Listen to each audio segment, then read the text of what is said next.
Bismillahirrahmanirrahim. Assalamualaikum warahmatullahi wabarakatuh. Alhamdulillahi rabbil alamin wal aqibatu lil muttaqin wala udwana illa 'alal zalimin. Asyhadu an la ilaha illallah wahdahu la syarika lah wa asyhadu anna sayyidana Muhammadan abduhu wa rasuluh. Allahumma salli wa sallim wa barik ala sayyidina Muhammad wa ala alihi wa ashabihi wa man tabi'ahum bi ihsanin ila yaumiddin. Allahumma syrah lana sudurana. Ya Allah, lapangkanlah hati-hati kami ya Allah. Wa hassin akhlaqana wa adabana. Ya Allah, perelokkanlah akhlak-akhlak kami dan sempurnakanlah adab-adab kami ya Allah. Wa yassir lana umurana fid dunya wal akhirah. Ya Allah, kepermudahkanlah segala urusan-urusan kami sama ada di dunia dan terutamanya di akhirat nanti ya Allah. Allahumma rzuqna al-fahma wal ilma ya Allah. Engkau rezekikanlah kepada kami kefahaman dan ilmu pengetahuan ya Allah. Wal hikmata wal aqla, kau rezekilah juga kepada kami hikmah, kebijaksanaan dan akal yang waras lagi sempurna ya Allah.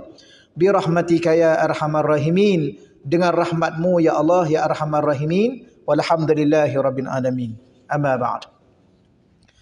Yang pertama yang dimuliakan dan dihormati seluruh para pegawai masjid, yang dimuliakan dan dihormati urus setia pengajian muslimah, para ahli ilmu, tuan-tuan dan puan-puan, muslimin muslimat yang dirahmati Allah Subhanahu wa taala sekalian.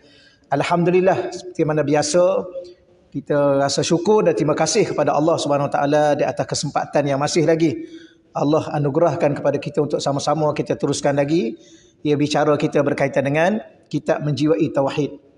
Untuk petang ni muka surat apa kita ya?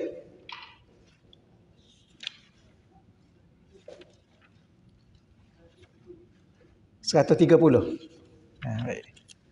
Yang ada kitab tuan-tuan muka surat 130.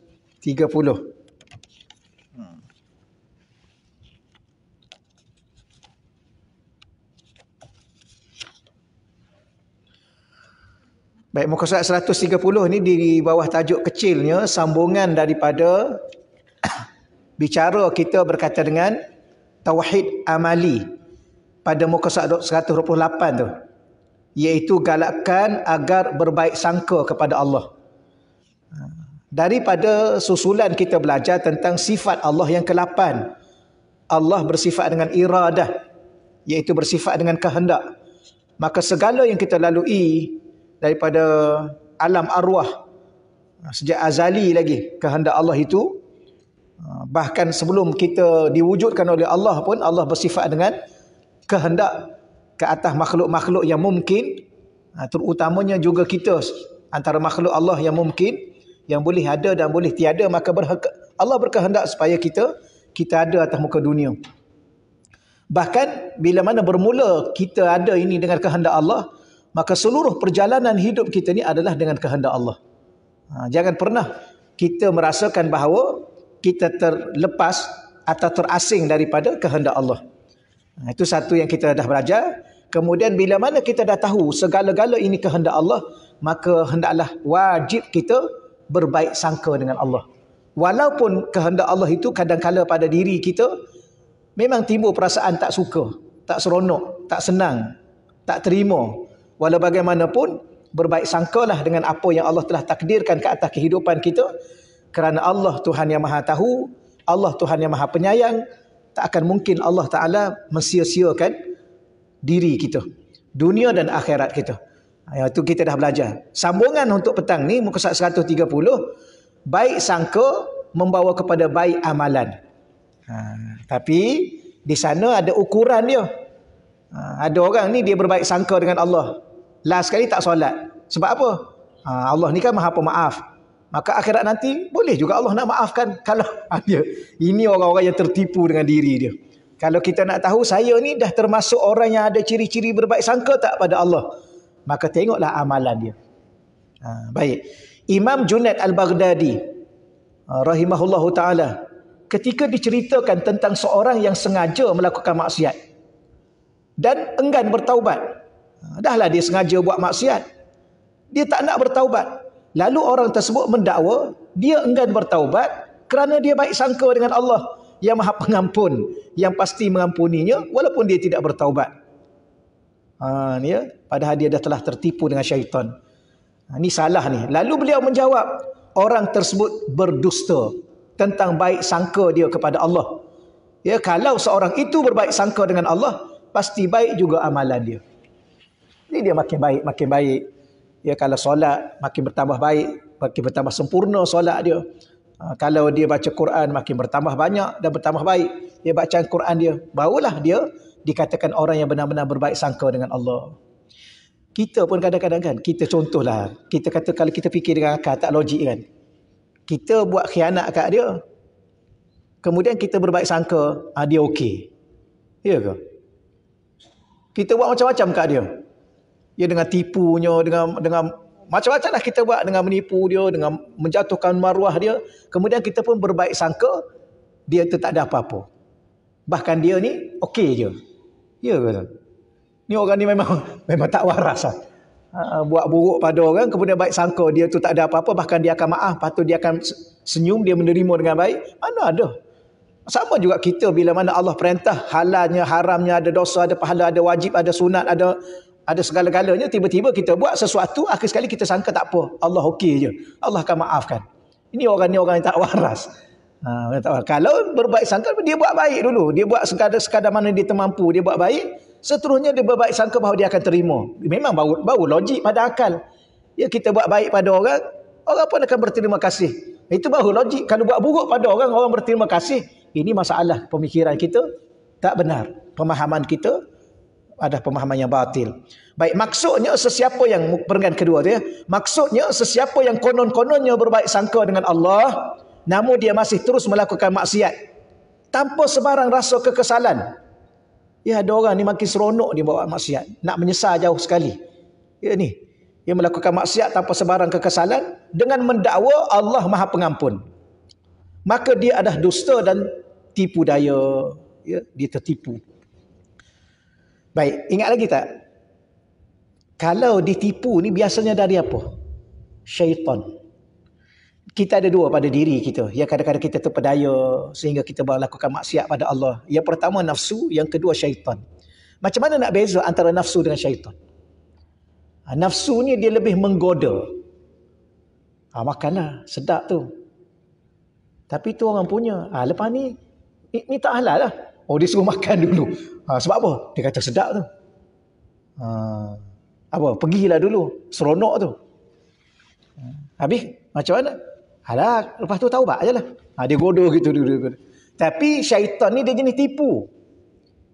Kalau dalam bentuk penipuan, dia kata apa? Contoh, dia menipu kita. Contoh, tak payahlah solat sunat, tak payahlah apa bangun malam. Besok pun boleh. Tak payah baca Quran lah pagi ni, petang nanti pun boleh. Dia tipu tu. Mana tahu dia tipu? Kita sempat ke petang nanti? Besoklah pula, besoklah. Tak payahlah hari ni, tak payah datanglah kan. Ni kuliah ni, tak payah datanglah, hujan-hujan ni. Tidur je lah. Minggu depan ada lagi. Tak tahu-tahu, tak sampai minggu depan dah tak ada. Innalillah. Itu ditipu kita. Itu syaitan. Jadi, kadang-kadang seseorang itu, dia sendiri berdusta di atas nama apa? Nama diri dia sebagai nafsu dia. Bahkan dia tipu daya, dia tertipu dengan syaitan. Ia dimaksudkan dengan berbaik sangka kepada Allah. Ini maksud dia, kena faham betul-betul. Ialah seseorang terus melakukan ketaatan dengan keyakinan bahawasanya Allah tidak akan sia-siakan amalan tersebut. Dan berbaik sangka kepada Allah bahawa Allah Maha menerima amalan dan Maha mengampuni kesalahan yang telah ditaubatinya. Itulah baru makna berbaik sangka. Buat dulu ketaatan dengan penuh yakin. Allah tak akan sia-siakan walaupun sekecil mana amalan yang kita buat. Dan berbaik sangka Allah terima amalan itu. Dan kalau ada di dalam amalan itu kekurangan, kita berbaik sangka Allah akan sempurnakan. Kalau ada kesilapan, Allah akan ampunkan. Itu baru betul. Solat dulu. Nanti solat Allah tak terima awal-awal lagi. Dia tak solat lagi. Ini masalah orang ini. Solat dulu. Baik, kalau solat tak sempurna, kita kena yakin bahawa Allah tak akan sia-siakan walaupun daripada 4 rakaat. Mungkin sempurna 2 lagi tak sempurna. Allah akan kira 2 yang tu. Allah tak akan sia-siakan. Habis yang 2 lagi yang tak sempurna, Allah akan sempurnakan. Kan ada doa tu kan. Allah mayassir wa la tu'assir wa tammim bil khair. Allah mayassir, ya Allah Engkau permudahkanlah ya ibadahku, urusan hidup aku, segala apa yang aku nak lakukan, permudahkan. Wala tu'asir, tolonglah ya Allah jangan susah-susahkan. Wa tammim bil khair, ya Allah Engkau sempurnakan ya supaya benda-benda ni menjadi baik, makin bertambah baik. Ya, sempurnakan dengan kebaikan di atas apa yang kita lakukan. Baik, sangkaan yang tidak membawa kepada tindakan, tak buat apa-apa adalah suatu angan-angan. Itu bukan sangkaan, itu angan-angan dan tipu daya yang lahir daripada kejahilan. Jahil diri sendiri terhadap bagaimana berinteraksi dengan Allah, berhubung dengan Allah. Yang ni kadang-kadang kita kena belajar juga ya. Tapi salah satu Allah Ta'ala ni, macam mana dia mengajar kita? Ya, belajar ni satu bab, kita belajar dengan manusia. Allah sebenarnya tiap-tiap hari dia mengajar kita. Melalui apa? Salah satu melalui takdir-takdir yang kita lalui. Ni sekarang ni kita duduk bincang ni. Kehendak-kehendak Allah, ya Allah berkehendak pada kita. Kenapa Allah kehendak begini? Cuba kita belajar. Apa sebenarnya Allah nak didik kita, nak bimbing kita, nak jadikan kita ni? Itu dah salah satunya. Salah satunya Allah nak kita redha. Hidup ni kan kena redha dengan Allah. Kalau tak redha pun macam tu juga pun. Kadang-kadang kena sakit. Terima tak? Terima ke tak terima, sakit juga pun. Sabar ke tak sabar pun sakit juga. Baik kita sabar sekejap, dapat pahala sabar. Apa pahala sabar? Sebenarnya sabar ni, dia ada satu keadaan yang ulama bagi tahu. Kalau contohlah baca Quran 10, sedekah sampai 700. Apa lagi? Solat Jumaat, solat berjemaah 27. Sabar ni dia tak ada hitungan begitu. Sehingga dikatakan as-sabru sawabuhul jannah. Sabar saja ganjaran dia syurga.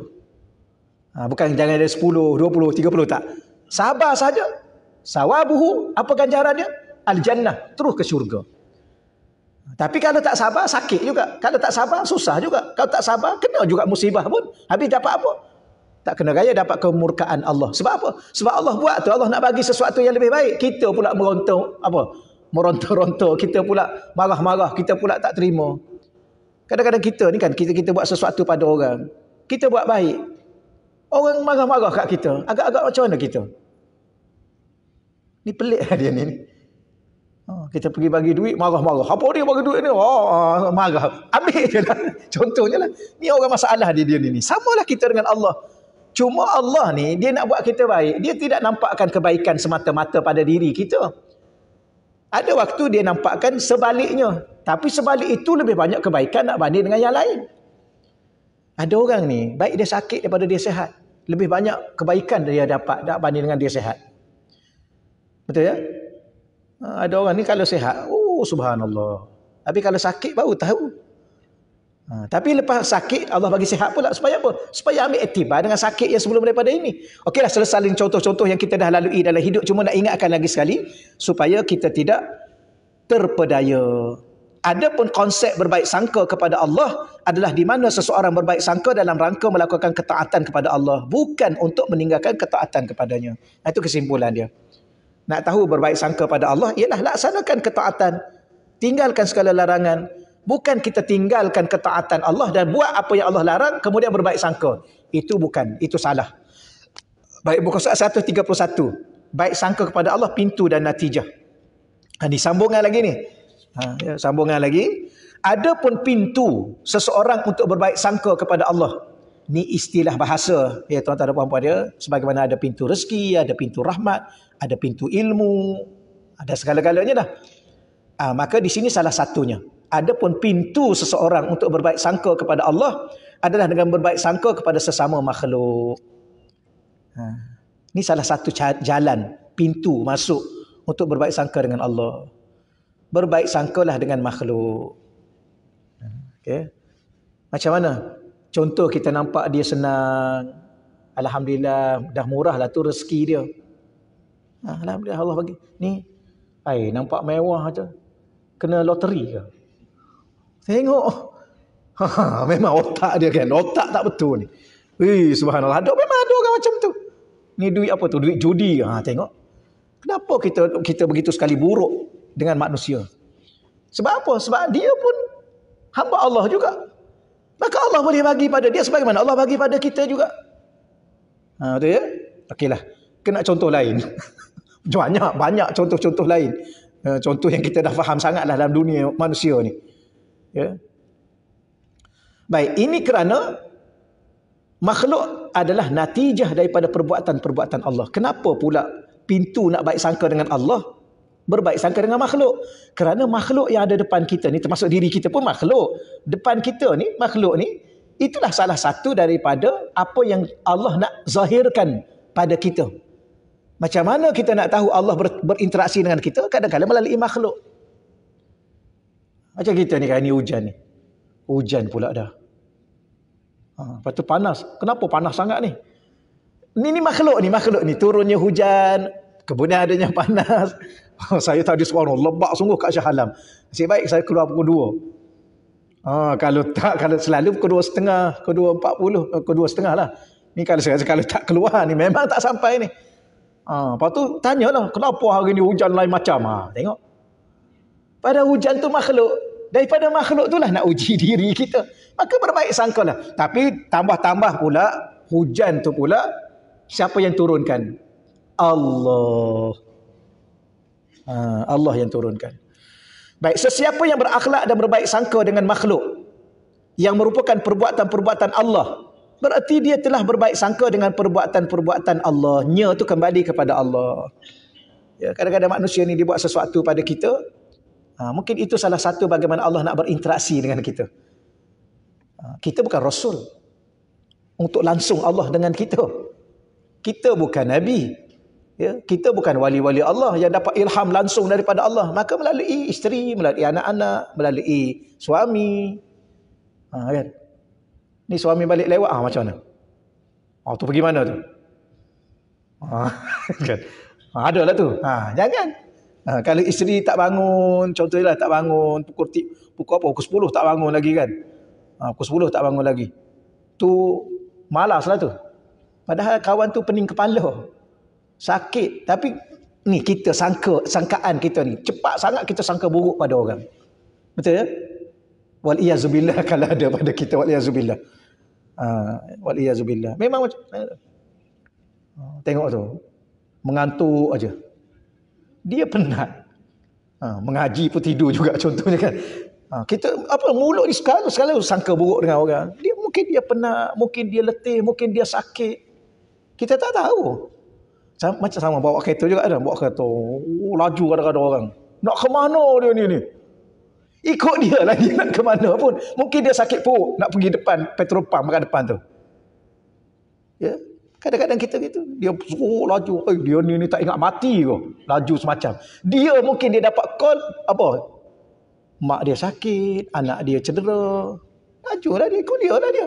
Tapi mulut kita ni. Berbaik sangka. Dia sakit perut lah tu. Kan? Dia sakit perut lah tu. Macam imam kadang-kadang. Imam hafal 30 juzuk. Baca Qul Huwallahu Ahad. Ni malas ni mana? Ada orang cerita kata, ni imam ni malas ni. Dengar cerita 30 juzuk. Sembahyang Qul Huwallahu Ahad. Qul ya ayyuhal kafirun. Dia sakit perut masa tu. Dia nak pergi tandas. Contoh. Maknanya sebab itulah banyak. Sebab apa dia tak tahulah syaitan barangkali yang membisikkan pada kita supaya lihat orang semua buruk. Akhir sekali siapa yang baik? Kita lah. Orang ni semua tengah sangka-sangka. Wal-iyazubillah. Baik, berbaik sangka sesama makhluk, khususnya sesama Muslim. Ni lagi lah. Khususnya sesama orang Islam. Jangan berburuk sangka sesama orang Islam. Membawa kepada berbaik sangka kepada Allah. Sesiapa yang tidak berbaik sangka kepada sesama Muslim, maka tidak mampu untuk berbaik sangka kepada Allah yang sememangnya tidak nyata pada pandangan mata kasarnya. Ya, sesiapa yang tidak berbaik sangka kepada sesama Muslim, maka dia tak akan mampu untuk berbaik sangka dengan Allah. Kenapa? Kerana orang Muslim ni orang yang dipilih oleh Allah. Ya. Allah cipta makhluk manusia. Ada yang jadi kafir, ada yang jadi munafik, ada yang jadi Muslim, ada yang Muslim pula yang mukmin. Ya, jangan patah lagi kita sesama orang Muslim yang mukmin. Dia bukan sekadar dia Muslim, tapi dia memiliki keimanan kepada Allah. Jangan berbaik sangka. Jangan berburuk sangka. Kadang-kadang haji kan, ataupun haji ke siapa ke datang pakai cubah, pakai serban. Tu nak tunjuk lebay lah tu. Memang mulut orang memang macam-macam. Kadang-kadang tu pergi masjid tu boleh tentu masuk syurga tu. Tengok, buruk sangkanya orang. Ni yang pakai tudung bukannya baik sangat pun. Tengok, mulut orang tu. Banyak begitu. Yang pakai tudung tu pun bukan belum tentu baik tu. Aku-akunya dia buat satu kebaikan, dia taat pada Allah. Tapi macam-macam manusia ni. Tapi kadang-kadang kalau kita jawab balik, dia pun panah juga. Tu yang pergi surau, pergi masjid, belum tentu masuk syurga. Habis yang tak pergi, confirm neraka. Tak. Tapi kalau kita jawab, dia kata apa? Belapang dada dah sikit. Belapang dada pula. Kalau dia belapang dada, belah kita ni selalu dia sempit dada. Orang macam ni payah nak berbaik sangka kepada Allah. Bila mana dah tak baik sangka dengan Allah, bahaya dunia dan akhirat dia. Itu yang susah lepas susah. Baik, ada pun setelah seseorang itu diberi sifat berbaik sangka kepada Allah di dalam dirinya oleh Allah. Yang ni satu bab juga. Ya Allah, tolong doa, tolong jadikan hati aku ni ya Allah sentiasa terbit perasaan berbaik sangka kepadamu ya Allah. Kerana seseorang itu diberi sifat berbaik sangka kepada Allah di dalam dirinya oleh Allah. Maka dengan sifat berbaik sangka Allah kepada Allah, itu dia mampu mencapai perasaan rohani yang lebih tinggi, iaitu apa? Memahami Allah melalui perbuatan-perbuatannya. Jadi salah satu berinteraksi jiwa dan hati kita kepada Allah ni ialah dengan cara kita berbaik sangka dengan Allah, dengan memohon sifat berbaik sangka itu daripada Allah. Dan di saat Allah anugerahkan berbaik sangka kita kepada Allah, ketika itu kita mampu mencapai tahap kerohanian yang tinggi. Kenapa? Kerana pada waktu itu barulah kita mula memahami apa sebenarnya hikmah-hikmah di sebalik perbuatan Allah. Kalau kita tak berbaik sangka, susah nak faham apa hikmah. Kan kita selalu tanya, apalah hikmah Allah uji saya dengan ni? Cuba berbaik sangka dulu. Tengok lepas pada tu, Allah akan bagi jawapan. Tapi dah awal-awal lagi buruk sangka dengan Allah, kita tak akan faham sampai bila-bila. Bahkan datang satu lagi musibah, tak faham juga. Sampai satu musibah, tak faham juga. Akhir sekali diri tak berubah-ubah. Ya sepatutnya dah datang musibah, makin baiklah. Makin baik, makin taat. Ni makin jahat adalah. Ada manusia ni. Kenapa? Tak boleh memahami. Seseorang yang sentiasa, panjang juga tajuk kita ni ya. Seseorang yang sentiasa berbaik sangka kepada Allah akan dianugerahkan oleh Allah. Tengok susulan dia akan dapat. Bukan pemberian biasa, tapi dianugerahkan oleh Allah dengan izin dan kehendaknya, kefahaman tentang Allah. Ni mula nak mengenal Allah ni. Dia mula nak mengenal Allah melalui perbuatan-perbuatan Allah kepada dirinya secara langsung atau kepada makhluk yang ada di hadapannya secara tak langsung untuk dia belajar. Maka dia akan mula dianugerahkan oleh Allah kefahaman tentang Allah dan kefahaman tentang ketentuan-ketentuan Allah dalam segenap kehidupannya. Kefahaman tersebut juga dikenali sebagai hikmah. Yang ni kita cakap tadi. Hikmah. Apa hikmah dia? Kita duk tanya orang. Sebenarnya kita boleh tanya orang. Tapi orang ni ada kehidupan dia yang dia kena faham juga. Kita duk tanya dia, apa hikmah dia saya ni jadi begini-gini. Kadang-kadang yang kita tanya tu pun tak faham-faham apa yang berlaku pada diri dia sendiri pun. Tapi bila mana kita tanya, dia hurai bukan main lagi. Baik kita, mari habis cara macam mana? Caranya tadi, berbaik sangka dulu dengan Allah. Ya moga-moga ada kebaikan. Aku yakin ya Allah, Engkau uji aku macam ni ya Allah. Engkau bukan nak bebankan aku, Engkau bukan nak susahkan aku, Engkau bukan nak sia-siakan diri aku ya Allah. Aku yakin Engkau ini sebab apa? Sebab Engkau nak bagi sesuatu yang ada hikmah yang besar di sebaliknya. Maka tolong bagi aku supaya aku berbaik sangka dan tolong bagi aku faham ya Allah. Ni benda-benda gini. Kadang-kadang kalau patut solat hajat, patut solat istikharah. Supaya Allah tunjuk kepada kita apa yang terbaik di sebalik apa yang sedang berlaku. Di mana seseorang dianugerahkan kefahaman tentang hikmah-hikmah Allah di sebalik perkara-perkara yang berlaku di sekeliling dia. Allah, gitulah ya. Muka surat 132, dengan kefahaman inilah seseorang itu akan terus meningkat dalam mengenali Allah. Maka maqam dia dalam mengenal Allah makin meningkat. Lalu tenggelam dalam penyaksian. Dan setelah meningkat itu, perasaan dia dalam mengenal Allah, lalu dia tenggelam dalam penyaksian hati dia tentang kesempurnaan sifat-sifat Allah dan nama-nama Allah. Barulah makin apa? Makin tenggelam dan menyaksikan kesempurnaan sifat iradah, kesempurnaan sifat qudrah, kesempurnaan sifat apa yang kita belajar sebelum daripada ini. Kadang-kadang kita tak nampak. Dia tak nampak satu hal, tak faham satu hal lain. tak rasa. Okay, ditimpa satu musibah, apa kita rasa?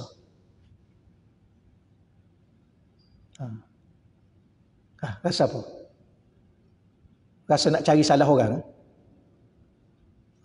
Atau nak cari salah sendiri? Betul juga. Tapi hakikatnya Allah. Ada dulu guru saya cakap gini. Tapi saya dah cerita banyak tempat. Mungkin saya rasa saya pun pernah cerita dah banyak kali kat sini. Tapi ulang lagi sekali. Ya, ada satu kita masa saya duduk mengaji kitab Risalah Tauhid dulu. Ya, guru saya bawa satu contoh. Dia kata, ada satu jalan besar. Tapi jalan besar tu taklah jalan besar highway ke apa, tidak. Jalan dalam taman. Ada sebuah rumah. Di sebelah sini. Ada kedai-kedai runcit belah sana. Maka seorang ibu selalu bawa anak dia pergi membeli, balik dengan selamat. Pergi bawa balik dengan selamat. Satu kali ibu tu, dia tak sempat nak bawa. Maka anak dia pun minta suami dia. Kebetulan suami dia ada. Dia kata, bang, tolong bawa anak ni, dia nak apa-apa tu. Dia selalu dia. Suami tu bawa. Bila mana suami dia bawa, beli apa-apa, suami dia tengah nak bayar. Anak ni dia tak sabar. Terus nak balik jumpa mak dia. Dia lintas jalan tadi, maka datang kereta pun melanggar. Mati. Salah siapa? Salah mak dia. Sebab apa? Sebab mak dia selalunya mak dia yang bawa. Hari tu kenapa suruh suami? Tu yang jadi macam tu. Kalau dia bawa kan selamat. Kan selalu selamat. Salah mak dia ya? Tak. Salah budak tu. Tak sabar-sabar. Ya tunggulah dulu. Dah dapat barang. Tunggulah ayah tu nak bayar. Kenapa terus lintas jalan seorang-seorang? Budak tu yang salah. Ataupun salah suami dia. Cuai. Patutnya peganglah budak tu, bayar dulu, pegang dulu. Kenapa duk lepas macam tu? Suami dia salah. Ataupun kedai tu salah sebab dia buat kedai seberang sana. Kenapa tak buat kedai seberang sini? Kan? Ataupun suami dengan isteri itu salah kedua-duanya kerana beli rumah sebelah sini. Kenapa tak beli rumah belah kedai tu? Baru tak payah minta jalan. Sebenarnya apa? Ataupun salah pemaju. Sebab apa? Sebab buat jalan kat situ. Buatlah belakang sana sikit. Baru kereta ke belakang sana. Salah siapa? Tapi kita bila mana ditimpa satu perkara, kita cari punca mana. Sebenarnya Allah. Bagi hati yang suci, hati yang bersih, sebab musabab tu memang tak payah cerita dah tuan-tuan dan puan-puan. Sebab musabab. Tapi kadang-kadang berapa banyak sebab musabab itu tidak memberi kesan apa pun. Contoh kita kata aksiden. Sebab kenapa dia mati? Sebab aksiden. Iya ke? Iyalah. Itu sebab musabab. Bolehlah bercakap. Tapi ada tak orang aksiden tak mati? Ada juga. Jadi bukan sebab aksiden. Kalau sebab aksiden mati, semua yang pernah aksiden dah mati dah. Puan-puan pernah aksiden? Saya dah banyak kali dah aksiden. Tak mati-mati lagi. Tapi tak nak mati kan. Tapi tak mati-mati lagi. Saya pernah aksiden dengan lori tanker. Dia tidur, dia langgar saya, bom. Itu. Tapi alhamdulillah okey lah. Okey tahunya. Saya potong dia tepi ni. Sampai tengah-tengah tu, highway karak tu. Saya ingat laju jugalah. 16 ke apa. Dia hempak pom. Kalau 16 ni sikit je terpelanting lah. Habis. Tapi okey. Saya tapi tayar tu masuklah belah tepi ni. Divider tu kan ada longkang tepi tu. Masuk saya pun horn dia. Dia pun itu saya pun dia tak nak berhenti. Saya kejar dia balik. Sekejap dia sepotong saya tahan dia depan. Baru dia berhenti. Dia kata, maaf lah adik. Saya tidur. Dia kata, tertidur. Saya cakap. Saya kata, kalau abang mengantuk baik tepi. Ni bahaya nyawa. Nyawa saya, nyawa abang juga. Tak apalah nak cerita. Bukan nak cerita. Yang tu nak ceritanya bahawa sebab apa dia mati? Aksiden. Itu yang pernah aksiden tak mati pun. Kenapa dia mati? Sebab sakit jantung. Itu ramai lagi pesakit jantung tak mati-mati lagi. Jadi sebab tu bukan menentukan dan memberi kesan. Ia sekadar sebab. Sebab tu kadang-kadang kita kalau sudah mengenal Tuhan, mengenal Allah, kembali kepada musabbibul asbab, yang mencipta sebab tu, Allah. Maka di saat kita membawa diri kita kepada Allah, ketika itulah kita bertambah-tambah mengenal Allah, dan kita akan diberi kesabaran oleh Allah, dan ketenangan dan berbaik sangka dengan Allah. Itulah sebenarnya proses tarakki. Apa makna tarakki? Peningkatan kerohanian. Itu tarakki. Kita begini tuan-tuan dan puan-puan. Kita lihat ahli sukan, itu nampak jelas lah, saya bawa contoh tu sebab nampak jelas. Ya, bila mana ahli sukan ni, kita nak cakap apa ya, dulu nampak biasa, kemudian bila mana dia dilatih, maka ada peningkatan secara zahirnya, secara kemampuan dia, secara macam-macam lah, makin profesional, makin baik pencapaian dia. Kenapa? Dia dilatih. Tapi kita ni rupa-rupanya ada satu masalah kita. Kita ada dua, satu jasad zahir, satu batin, jiwa dalam kerohanian. Maka diri zahir ni nampak meningkat. Meningkat ya? Daripada kita kecil-kecil dulu dah nampak perkembangan. Dari segi dulu tak tahu apa, sekarang dah makin bijak. Dulu tak tahu apa, sekarang dah pandai beradab, berakhlak. Maka nampak zahir ni. Tapi diri dalam kita macam mana? Sedangkan diri dalam ni lah yang lebih utama. Kerana diri dalam ni tempat berinteraksi Allah dengan diri kita, tempat pandangan Allah kepada kita. Macam mana hati kita? Makin bertambah sabar tak? Ke sama je daripada zaman muda sampai zaman sekarang pun. Cuma tambah sikit lah ya. Dah berumur. Ya, ke tak sabar juga? Nak tahu sabar tak sabar bukan sekarang. Bukan sekarang. Masa kena uji. Sebab tu ada ustaz apa? Ustaz apa? Ustaz Kazim. Ustaz Kazim apa? Orang perempuan. Bila nak tahu dia solehah? Bila kena uji lah. Uji dengan siapa? Uji dengan suami. Baru tahu solehah ke tak solehah. Sama juga suami. Soleh tak? Tika okey ni soleh lah. Tika okey ni. Tika kena uji nak tengok soleh ke toleh. Dan sebagainya. Mana di saat kena uji. Maka nak tahu bila mana sabar. Ketika itulah. Jadi sabar ni dia akan meningkat. Bila mana kita telah membuka pintu jalan dia melalui sangka baik dengan Allah.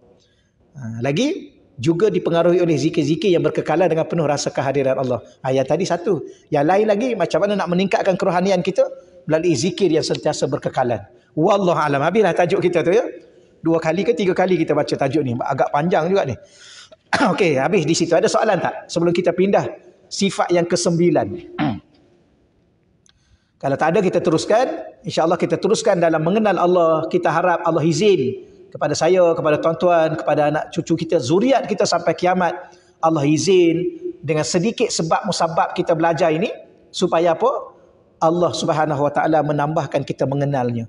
Semakin dekat kita dengan Allah. Dan salah satu nak kenal Allah dengan sifat. Dan salah satu sifat yang sekarang kita sedang berada untuk kita sama-sama bahaskan. Allah bersifat dengan ilmun. Ia berilmu. Iaitu Tuhan yang maha berilmu. Apa artinya? Allah mengetahui. Apa makna ilmu? Allah mengetahui. Segala yang wajib ada. Iaitu zat Allah. Nama-namanya. Dan sifat-sifatnya. Mengetahui segala yang mustahil ada. Apa makna mustahil ada? Sekutu baginya. Ya, benda tu tidak sekali-kali ada. Mustahil ada. Apa lagi? Sifat-sifat mustahil baginya. Dan dia juga mengetahui segala yang harus ada iaitu sekalian makhluk. Okey. Saya nak sebut dengan bahasa paling mudah. Apa makna ilmu? Diterjemah kat situ bahasa paling mudah ialah pengetahuan atau mengetahui. Baik, mengetahui. Tahu pasal apa? Mengetahui pasal 3 perkara. Benda yang ada, yang mustahil ada, yang harus ada. Baik. Kita ni tahu tentang apa? Kita ni tahu tentang benda tu ada. Benda yang tak ada tahu tak? Tak tahu. Jadi saya nak sebut supaya satu persatu kita belajar. Pengetahuan Allah ini, ilmu Allah ini tentang sesuatu yang ada dan yang mustahil ada, yang harus ada. Jadi kalau kita belajar tajuk ada. Ni saya kadang-kadang rasa seronok juga belajar tauhid ni. Belajar tauhid ni salah satu daripada belajar yang kadang-kadang kita tak terfikir. Kita belajar apa? Tajuk dia ada. Tuan-tuan boleh perasan tak? Tuan-tuan jemput seorang penceramah. Ya. Kemudian penceramah tu ceramah pasal apa? Pasal tajuk dia ada. Nampak biasa. Tapi tajuk ni, subhanallah. Satu tajuk yang begitu sekali menjadi topik utama. Sebab apa? Sebab dengan ada itulah boleh bercakap dengan apa pun. Boleh berbuat apa pun, boleh menikmati apa pun, boleh segala-gala. Kalau dah tak ada, tak payah cakap apa-apalah. Jadi Allah Subhanahu Wa Taala ni ilmunya mengetahui sesuatu yang ada. Ada tu pula dia bahagi 3. Wajib ada. Dia bahagi 3. Ada tu dia bahagi 3. Wajib ada, mustahil ada, harus ada. Apa yang wajib ada? Yang wajib ada Allah, zatnya, sifat-sifatnya, nama-namanya, perbuatan-perbuatannya. Maka Allah tahu segala tentang dirinya. Allah tahu tentang segala sifat-sifatnya. Allah tahu segala nama-namanya dan segala perbuatannya. Okey, boleh ya? Satu. Yang kedua, Allah juga tahu yang mustahil ada. Apa makna mustahil ada? Yang langsung tak ada. Yang tak ada pun Allah tahu. Okey ya? Yang ketiga yang Allah tahu ialah sekalian makhluk yang harus ada. Semua makhluk ni, yang apa makna makhluk? Makhluk ni salah satu nama dia mungkin. Ingat lagi tak kita belajar? Apa makna mungkin? Harus ada dan harus tiada. Maka Allah tahu seluruh makhluknya. Yang ada di langit, yang ada di bumi, yang ada di dalam bumi, yang ada di antara langit dengan bumi. Dan Allah Ta'ala ni, saya belajar dengan satu ulama ni. Dia kata apa? Allah Ta'ala ni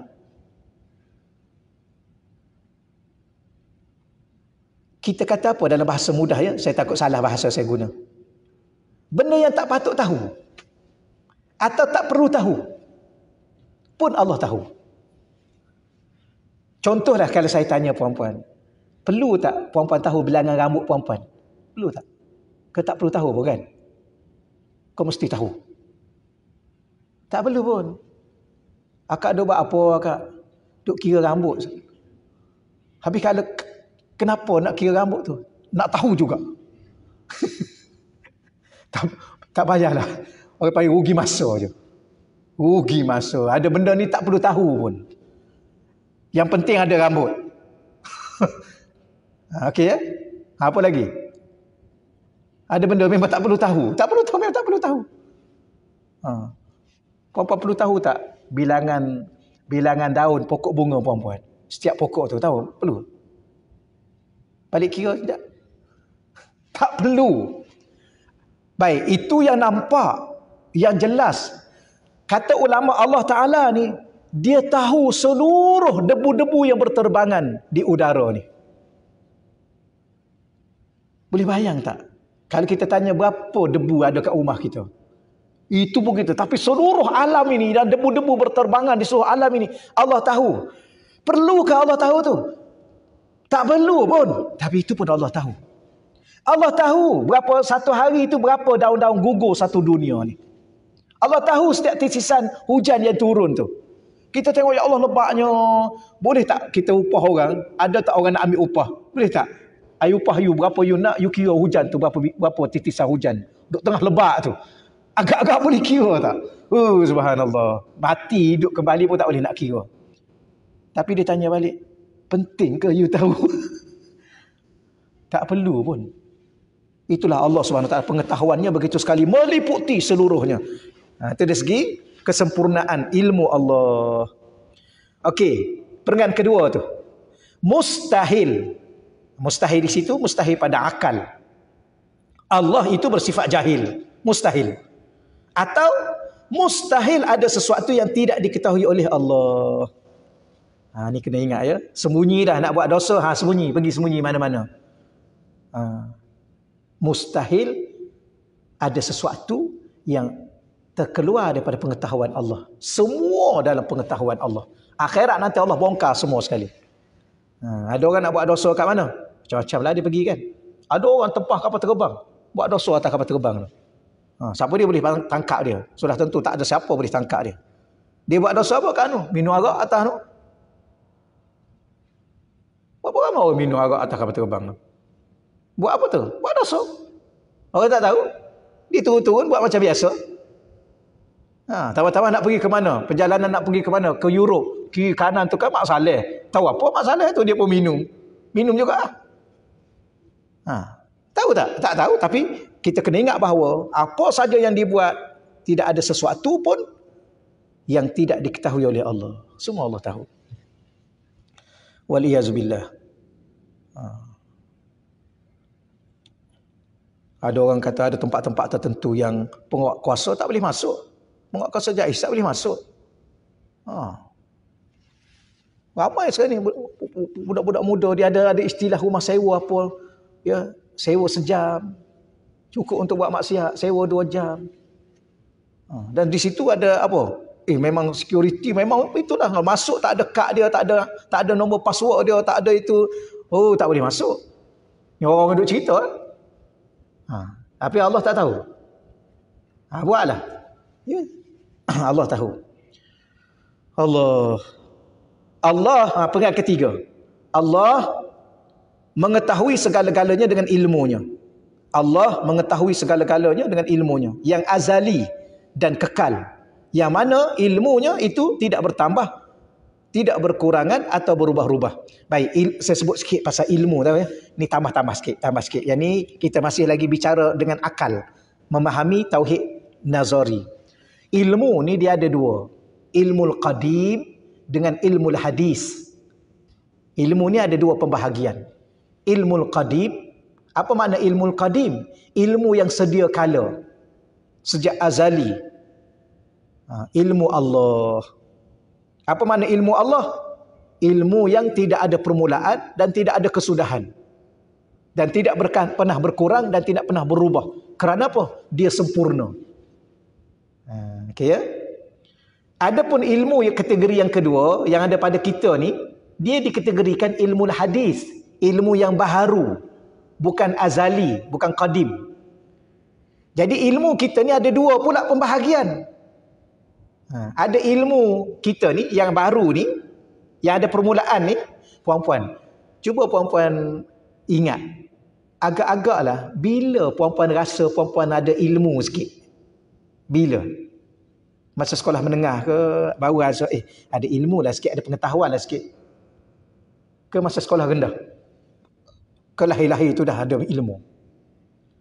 Bila? Agak-agak. Ke masa universiti baru rasa pandai sikit lah.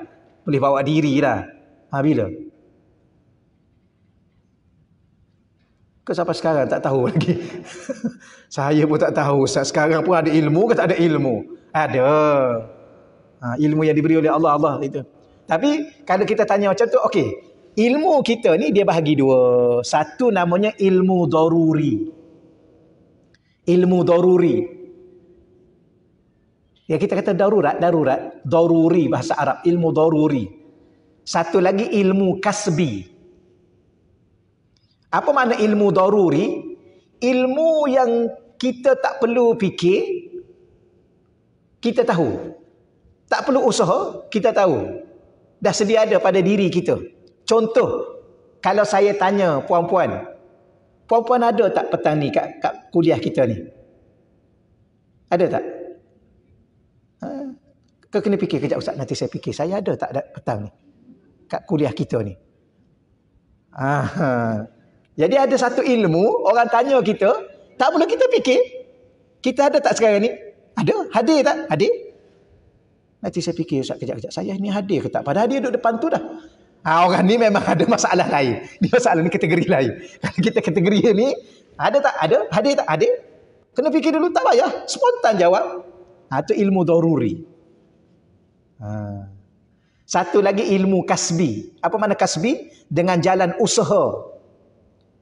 Macam puan-puan hadir petang ni. Puan-puan hadir petang ni, bawa kitab, bawa pen, duduk, menulis, catat. Ini ilmu kasbi, usaha.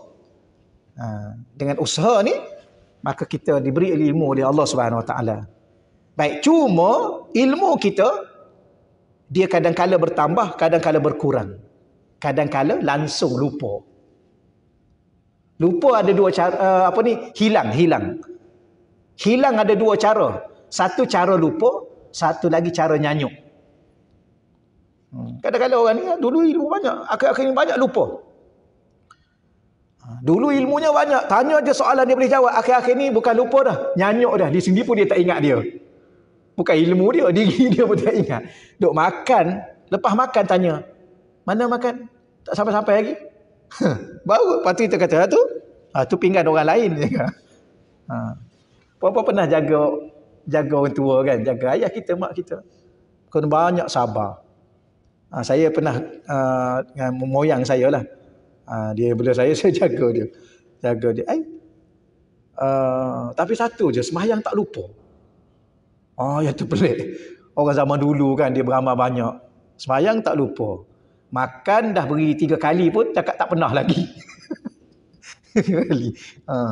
Mana air tak sampai-sampai. Tadi dah bagi air. Yalah air teh. Yalah air teh lah tadi tu. Bukan. Baru sekejap tadi bawa lagi air teh. Tak apalah dah nak minum bagi ajalah. Itu apa tu? Nyanyuk. Maka dulu ilmunya banyak. Nyanyuk. Tapi Allah ilmunya sejak azali dan dia ilmunya ilmu qadim. Wallahualam, itulah sedikit pembahagian ilmu. Muka surat 134. Allahumma salli ala sayyidina wa lana Muhammad. Allah berfirman, mana dalil Al-Quran? Wallah, dan Allah bikulli, dengan segala syai'in, sesuatu, alimun, maha mengetahui. Tapi terjemah dalam bahasa Melayu kita, dan Allah maha mengetahui segala sesuatu. Sekecil-kecil mana pun sesuatu itu. Sama ada yang kita nampak ataupun yang kita tak nampak. Allah tahu. Kita nampak atau kita tak nampak, Allah tahu. Kita ni tahu yang kita nampak je, yang kita tak nampak tak tahu. Dalam badan kita ni banyak benda kita tak tahu. Sebab apa? Ada benda kita tak nampak. Ni kita ni ada darah tak ni? Nampak baru tahu. Mana tahu? Atas goreh kena pisau baru keluar. Kalau itu tak nampak ni, yang nampak urat je ni. Darah tak nampak. Habis tahu kat mana? Sebab bila mana kena pisau baru keluar, nampak, baru tahu ada darah rupanya. Itu salah satunya. Wallahu alam. Okey, Rasulullah sallallahu alaihi wasallam turut menyebut antara nama-nama Allah yang mulia iaitu Al-Alim.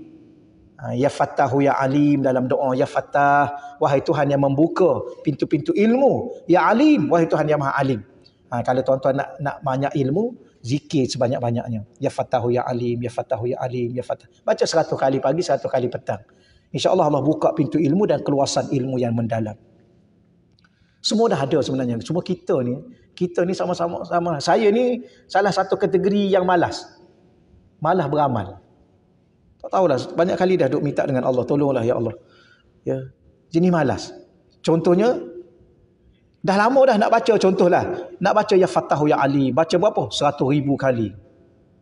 Subhanallah nak baca berapa? 100,000 kali. Pokoknya sebelum meninggal ni nak baca subhanallah 100,000, la ilaha illallah 100,000, Allahu akbar 100,000, alhamdulillah 100,000. Ni kita. Nanti orang tanya kita balik, mana dalil nak kena baca 100,000? Bukan setakat 100,000, 200,000 pun boleh baca. Mana dalil? Dalilnya ya ayyuhallazina amanu zkurullaha zikran katsira. Wahai orang beriman, hendaklah engkau berzikir pada Allah sebanyak-banyaknya. Surah Al-Ahzab. Ya ayyuhallazina amanu, wahai orang beriman. Kalau kamu benar-benar beriman, hendaklah kamu berzikir pada Allah. Apa makna berzikir pada Allah? Ingat Allah. Berapa banyak nak ingat? Ingat sebanyak-banyaknya. Itu dalil. Jadi paling-paling kurang dengan kita ni yang lemah ni, paling-paling kurang, kita nak bacalah dalam hidup kita ni sementara meninggal, subhanallah 100,000. Saya lah, ni saya, puan-puan jangan ikut saya. Itu pun tak dapat-dapat lagi. Malas. Ini salah satu punca. Begitu juga belajar ilmu daripada kecil dulu sampai sekarang, tak alim-alim juga. Kenapa? Salah satu sebab malas. Malah apa? Malah memohon kepada Allah. Kan Allah kan ada nama untuk diseru. Walillahil asma'. Bagi Allah itu ada nama-nama yang baik. Fad'uhu biha. Maka berdoa memohon dengan nama itu. Salah satunya bagaimana cara memohon, letak perkataan ya. Wahai Allah. Selain Allah, ya Fattah, ya Alim, ya Fattahu, ya Alim, ya Fattahu, ya Alim. Itulah kita kena selalu baca. Supaya Allah luaskan ilmu kita. Dan ilmu yang paling kita nak ialah ilmu mengenal Allah. Okey, baik.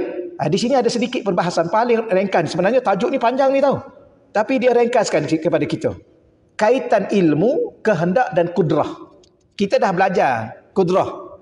Allah bersifat dengan berkuasa. Kita baru lepas belajar tentang Allah bersifat dengan iradah, kehendak. Dan kita juga belajar tentang, sekejap tadi, tentang ilmu. Apa kaitan tiga sifat ni?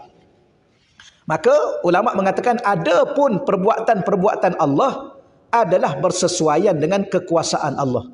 Kita ni sedang lalui apa yang ada depan kita ni, nampak jelas apa dia? Perbuatan Allah.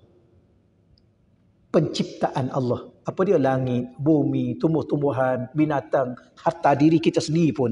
Perasan tak? Kau tengok langit sekadar langit, tengok bumi sekadar bumi, tengok pokok-pokok sekadar pokok. Tu pokok pisang. Tu pokok rambutan. Tu je lah. Tu bunga mawar, yang tu bunga ros. Bunga ros dengan bunga mawar sama ke? Sama. Baru nak fikir. Sama ke tak? Contoh. Tak apa sebab nampak roh, orang bagi roh kat sini ni. Kat live ni orang bagi roh. Roh tu tak tahulah. Okey, baik. Sekadar nak tanya. Tapi sebenarnya bukan itu, sekadar itu. Kita lihat langit dan bumi. Apa tu? Itu perbuatan Allah yang mencipta. Dengan apa Allah cipta? Dengan kudrah. Kita belajar. Okey ya. Adapun kekuasaan Allah itu pula adalah bersesuaian dengan kehendak Allah. Maka di saat kita tengok langit, kita tengok bumi, itu adalah kudrah Allah, kekuasaan Allah yang Allah zahirkan melalui kudrahnya, maka Allah mencipta langit. Dan Allah mencipta langit, yang kita lihat langit dan kita lihat bumi itu adalah dengan kehendaknya. Kita tahu Allah ada kehendak dia. Berapa dia berkehendak mencipta langit? 7 lapis. Bumi 7 lapis. Itu kehendak-kehendak Allah. Okey, baik. Dan kehendak Allah itu pula menurut ilmu Allah yang luas, yang sempurna. Kita ni kadang-kadang ada tak kudrat? Ada kudrat. Lepas tu ada kehendak. Dengan ada kudrat tu lah baru ada kehendak. Kalau kudrat tak ada, nak saja tak jadi. Ya? Habis cuma masalah sekarang ni, nak tu dengan apa? Dengan nafsu atau dengan ilmu? Tapi berapa banyak kita kadang-kadang kita berkehendak pada sesuatu sekadar nafsu. Nak apa? Nak makan. Nak makan tu untuk apa? Untuk sihat, untuk kenyang. Habis untuk apa? Untuk rasa. Nak rasa je. Kemudian baik tak baik untuk kesihatan? Tak tahu, rasalah dulu. Betul kan? Itulah manusia. Betul, budak-budak berapa ramai terjerumus ke dalam lembah dadah dan sebagainya, nak rasa. Jahil, sekadar nak rasa. Kita ni dah ada ilmu, sepatutnya fikir makan tu okey tak? Boleh ada khasiat tak? Boleh baik tak badan kita? Boleh tambah tak ibadah kita selepas kita makan tu? Habis kita pantang. Pantang apa? Pantang jumpa. Samalah kita. Tengok sedap. Tambah-tambah makanan sekarang kan dengan color dia. Cantiknya. Tapi kajian yang terbaru pula mengatakan bahawa yang banyak color-color tu tak baik untuk kesihatan. Sebab tu anak kita kadang-kadang macam-macam penyakit dia. Duk makan jajan tu kan dengan warna-warna yang cantik. Seronok. Kita pun nak makan juga. Dengan apa? Dengan sekadar nafsu. Bukan dengan ilmu. Allah tidak. Kekuasaan Allah yang Allah zahirkan kekuasaannya untuk mencipta itu dan mencipta ini, melakukan itu, melakukan ini dengan kehendaknya.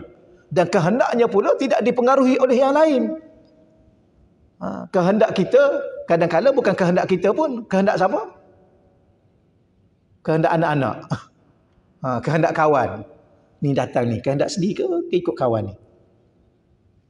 Kadang-kadang banyak pengaruh kita yang lain-lain. Kemudian dahlah ada kehendak. Dengan apa? Bukan dengan ilmu. Tetapi dengan kejahilan. Lepas tu nak sampai satu masa dapat. Baru tahu. Susahnya. Tak seronoknya. Tak bagusnya. Tapi dulu bukan main dia lagi nak. Selesailah di situ. Bawah tu sikit. Allah tidak akan melakukan sesuatu yang tidak dikehendakinya. Dengan kudrahnya. Walaupun Allah Maha berkuasa, kalau dia tidak berkehendak untuk melakukan sesuatu, maka tak akan berlaku kehendak. Tak akan berlaku. Sebab dia tidak berkehendak. Bahkan Allah, kehendak Allah juga mengikut ilmu Allah yang maha sempurna. Dan setiap kali Allah berkehendak melakukan apa pun, dia berkehendak dengan ilmu. Dia dengan ilmu. Sebab itulah, nak buat sesuatu, tapi tajuk bawah tu, alhamdulillah. Ya, kalau saya tak hurai pun tak apa, kita terus ke tajuk bawah tu. Dah selesai dah. Dari segi teori, akal kita memahami Walaupun ringkas, tapi harap-harap dengan sebab sedikit usaha kita ni, Allah bagi saya dengan tuan-tuan dan puan-puan, anak cucu kita, dianugerahkan akal yang memahami Allah, mengenal Allah dengan akal kita secara teori tadi. Baik, kemudian perbahasan tauhid amali. Walaupun ada 5 minit lagi, kita teruskan juga. Apa tajuk tentang kaitan tentang ilmu Allah ni? Tajuk dia ialah hidup ni bergantung kepada ilmu Allah. Jangan pernah sekali-kali hidup ni bergantung dengan ilmu kita sendiri, walau seluas mana, setinggi mana ilmu kita pun. Ni ramai orang ni kena kat orang ahli ilmu lah ni. Orang gelar dia ustaz, orang gelar dia tuan guru, orang gelar dia profesor, orang gelar dia doktor, orang gelar dia macam-macam lah, ahli akademik ke apa. Akhir sekali dia rasa apa? Dia rasa cukup dengan ilmu dia. Last sekali bila mana Allah timpakan satu musibah, ahli-ahli ilmu yang pakar-pakar ni mana? Mana? Akhir sekali nak selamat diri sendiri pun tak boleh dengan ilmu yang ada. Kalau macam itulah apa yang telah tengok pandemik baru ni kan, subhanallah, memang Allah ajar kita, salah satunya Allah pukul secara tak langsung ahli-ahli ilmu. Ustaz-ustaz yang duk sembang banyak amal tu amalan ni, amalan tu amalan ni, yang mana? Ustaz pun kena COVID. Kan? Sedaklah ustaz kejap ijazah amalan ni, kejap ijazah amalan ni kan. Time COVID dia pun. Ada tak ustaz mati kerana COVID? Ada. Kawan saya, kawan baik saya, seorang Ustaz Ridwan Rahmat almarhum, meninggal 40 hari duduk di ni hospital, balik-balik dalam 2 minggu meninggal. Ada tak doktor meninggal sebab COVID? Ada juga. Ni lagi parah lah. Takkan tak boleh nak ubat diri sendiri, tahu ubat tu tahu ubat ni, 6 tahun, 7 tahun, 10 tahun sampai pakar kuman yang tak nampak tak boleh nak lawan. Sebenarnya salah kita tanya soalan ni. Tapi kenapa Allah buat kita begitu? Allah nak sedarkan siapa diri kita. Dan Allah nak supaya kita insafi dan akui itu adalah ilmu yang ada pada kita. Habis kalau macam tu, hiduplah dengan ilmu Allah. Bergantunglah dengan ilmu Allah. Mana ilmu Allah? Itu dalam Quran tu. Daripada huruf ba, bismillahirrahmanirrahim, sampai huruf sin, minal jinnati wan nas. Ada 6,000 ayat. Dan semua benda yang Allah sebut tu dah ada dalam tu. Tapi orang ni dia rasa apa? Dia rasa dia. Dia pakar, dia ahli, dia itu, dia ini. Akhir sekali dia tak nak buat. Bila mana dia tak nak buat, dia gantung dengan ilmu dia, satu benda pun tak selesai. Apa? Cuba cakap benda selesai. Masalah kecurian selesai. Masalah rasuah selesai. Masalah penipuan selesai. Tak selesai. Kenapa? Sebab orang nak selesai dengan kemampuan ilmu dia sendiri. Tak selesai. Contoh, saya bawa satu contoh lah kan. Masalah tak boleh tidur. Tak boleh tidur. Berapa bulan? Dah 4 bulan ustaz tak boleh tidur. Pakar tak boleh cerita lah. Pakar itu, pakar inilah. Sekali pakar psikologi. Psikiatri. Kan? Tak boleh tidur juga. Ubat tak boleh cerita lah. Makan macam jenis ubat. Pil itu, pil ini. Pil tidur tak boleh cerita lah. Macam-macam jenis pil. Akhir sekali panggil, kita pergi. Bila mana kita pergi, kita baca apa? Baca ayatul kursi. Buh-buh dalam air, bagi minum, sapu-sapu kat muka sikit. Sapu-sapu kat dada apa, takut berdebar ke apa semua. Boleh tidur malam tu. Baca ayatul kursi. Siapa hebat? Ustaz. Kalau ustaz tu hebat, baca ayat sendiri ya. Apa baca ayatul kursi? Allah.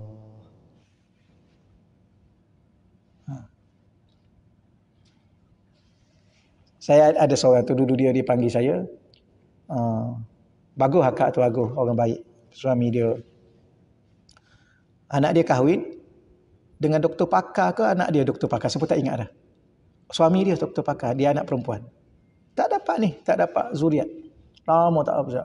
Dia doktor pakar. Dah kawan-kawan pun doktor pakar. Buat macam-macam lah. Tak kira lah semua sekali. Tak dapat. Panggil lah. Kita pergi solat. Kita pun nak buat macam mana kan. Pergi solat hajat. Doa lah pada Allah. Serah pada Allah. Buat air kata mandi lah pun semua sekali. 2 minggu ke 3 minggu lepas tu, alhamdulillah dah dapat rizak. Dah mengandung. Wallahu a'lam. Itu ilmu Allah. Solat hajat 2 rakaat, bacalah apa yang patut kita baca kan. Ayat kursi pun bacalah, 3 kul pun bacalah, ada doa-doa pun bacalah. Doa kat siapa? Kat Allah. Kita solat hajat 2 rakaat lillahi ta'ala. Kita pun baliklah. Kita pun tak tahu macam mana dah nak buat, itu ajalah. Alhamdulillah dapat. Ada 2 orang dah. Ilmu Allah. Tak payahlah kita. Itu suami minta maaf tuan-tuan, jangan salah faham ni. Bukan kita nak pelekehkan doktor pakar, nak bagi tahu ustaz ke, doktor pakar ke, pakar ekonomi ke, mahir dalam bidang apa pun, jangan pernah bergantung pada diri sendiri dan ilmu yang ada pada diri sendiri. Tapi ilmu tu nak buat apa? Ilmu tu sebagai sebab musabab. Teruskan. Habis kalau kita sakit jantung nak jumpa siapa? Jumpa pakar jantung lah. Jangan jumpa ustaz. Kan? Habis kalau jumpalah, itulah sebab dia. Tapi ilmu bergantung dengan Allah. Ilmu Allah lah segala-galanya. Yang ada pada kita tu pun Allah bagi ilmu tu. Wallahu a'lam. Ni baru baca tajuk ni. Minggu depan lah pula. Sebab dah habis masa kita pun itu. Tu baru mukaddimah. Wallahu a'lam. Tapi tajuk ni dia tak panjang sangat. InsyaAllah pada pengajian dan pertemuan kita pada minggu depan, berapa hari bulan ya?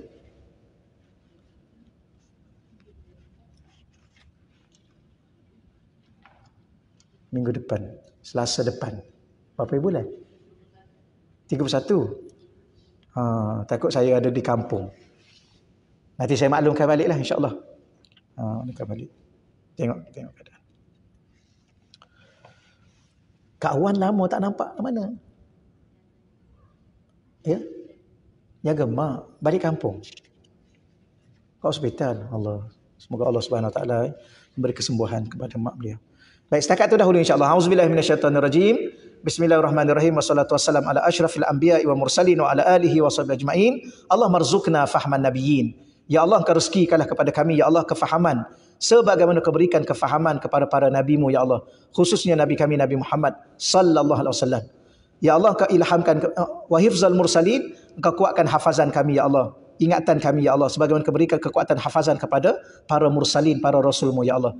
Wa ilhamal malaikatil muqarrabin, ya Allah, Kau ilhamkan ke dalam hati kami ilmu-ilmu yang bermanfaat ya Allah, khususnya dalam kami mengenal-Mu ya Allah, dan hidup dengan segala ketentuan-Mu ya Allah, dan segala kehendak-Mu ya Allah, dengan bergantung dengan segala ilmu-Mu ya Allah, sebagaimana Kau ilhamkan kepada para malaikat yang dekat dengan-Mu ya Allah. Allah marzuqna futuhal arifin, ya Allah, Kau rezekikanlah juga kepada kami pembukaan-pembukaan ilmu yang luas dan mendalam, sebagaimana Kau bukakan kepada para arifin, orang-orang yang mengenal-Mu ya Allah. Ya Fattahu ya Alim, ya Fattahu ya Alim, ya Fattahu ya Alim.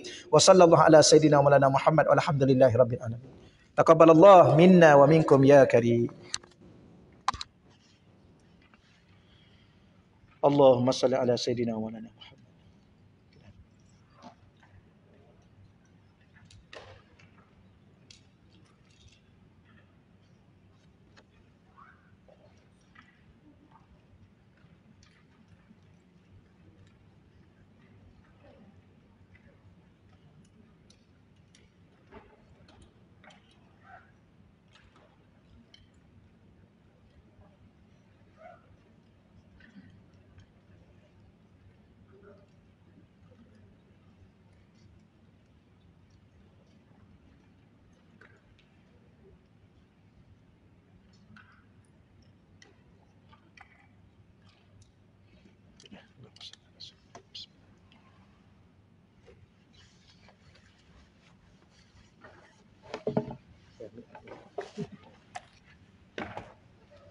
Kalau